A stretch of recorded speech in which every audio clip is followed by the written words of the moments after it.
So with this problem, again, we have the truck pulling the log to the right, and we're trying to overcome the static friction. And we talked about that it would be static because it's going from not moving to moving. So it gave us the two coefficients of friction.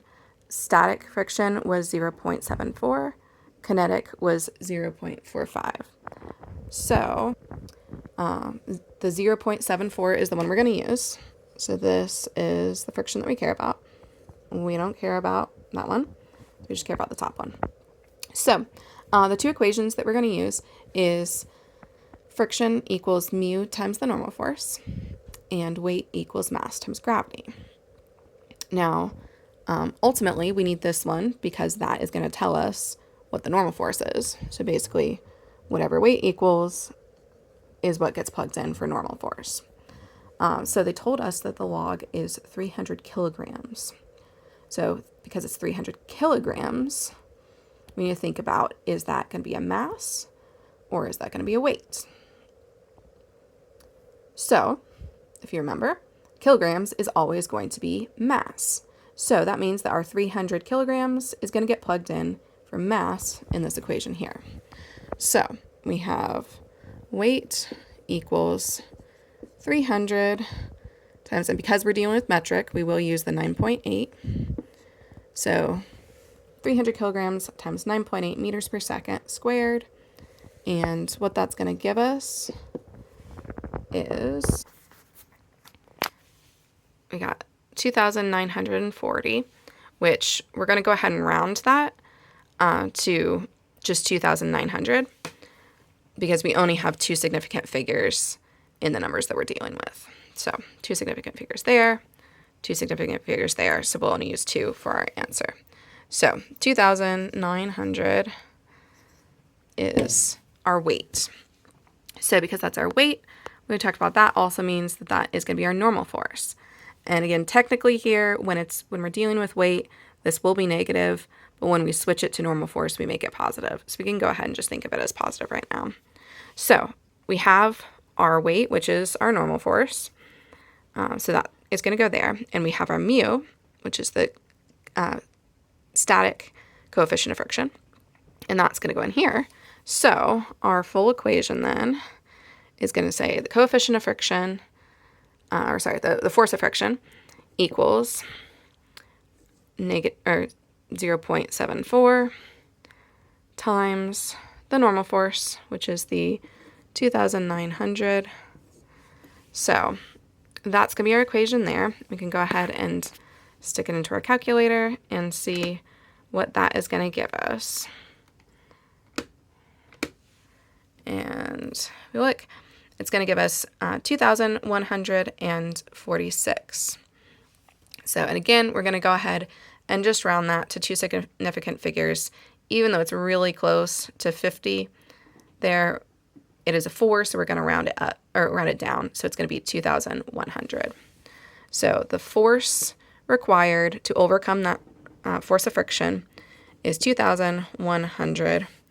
And because we're dealing with force and we're dealing with metric, this is going to be in newtons. So the answer for this problem then would be 2,100 newtons is the amount of force required. Once you overcome that force, you would then be getting into kinetic friction that is still going to apply because it's still being pulled across the ground, which has a coefficient of friction. But this particular problem is not dealing with that. But it could, but this one is not. All right, our next problem that we're going to look at is this one here on page 162, so just on the next page. So it says, a man is pushing a 150 kilogram desk across the floor. The frictional coefficients between the desk and the floor are mu static equals 0.45 and mu kinetic equals 0.35. If the desk is already moving, how much force must the man exert to keep the desk accelerating at 0.30 meters per second squared? And it shows us our force diagram here. So we have the weight, we have the normal force, we have friction, and we have the force that he's applying that we're going to have to solve for. So I've already redrawn it over here. So, facts that we know, it's a 150 kilogram desk, and then we know the coefficients of both static and kinetic friction. Now with this problem, it tells us that the object is already moving, and it wants to know how much force is required to keep it accelerating. So first of all, first question is, which coefficient are we using? Are we using static or are we using kinetic? And the answer, because it's moving, is going to be kinetic. So we're going to use the kinetic friction because it's moving. So we don't care about static for this problem. And now you'll notice in my equations list that I have over here, I've added F equals ma. So we didn't have to use that for the last one, but we will for this one. So the reason for that is because they tell us that the object is accelerating. Specifically, they tell us that the acceleration must stay at 0.30 meters per second squared. So because we want to make sure that it's accelerating, our forces aren't just equal. We're not, just barely counteracting the friction force with the applied force. We want it to actually be moving more quickly. So because of that, we're going to have to go to this equation here. We'll go ahead and start with that so we know what then we need to plug in. And we have to think about what are the forces that are acting on this object in the horizontal direction. So horizontally, we have two forces. We have the force of friction that's pointing to the left, so it's negative, and we have the force that's applied that's pushing to the right, so it's positive. So the way we're going to write this then is we're going to say that F minus a little f for friction, so the force applied minus the friction, equals ma. Because again, this little sigma here just means the sum of. So it's the sum of the forces equals mass times acceleration. And our two forces in the horizontal direction were these two. So from that, we can plug in a few things. So if we go back to the information we know about the desk, we know that it is 150 kilograms. So kilograms, as we talked about earlier, is going to be a unit of mass rather than weight. So that's actually what we need, because we need mass for this equation. Last one we needed weight, so that's why we had to plug it into our equation here and figure out from there. But this time we get to keep it as is and plug it right in here for mass. And then acceleration, we have the acceleration. We can also plug that in. So what we're going to have is F minus F equals the mass, which was 150, times A, which is 0.30. So we can go ahead and multiply these two and figure out what that's going to give us. And when we multiply that, it's going to give us 45. So we're going to say that the force applied minus the force of friction equals 45. So that's great. That's very helpful. But now we have to figure out, we have two unknowns here. So the applied force is the thing that we're solving for. So that's probably just going to stay as is.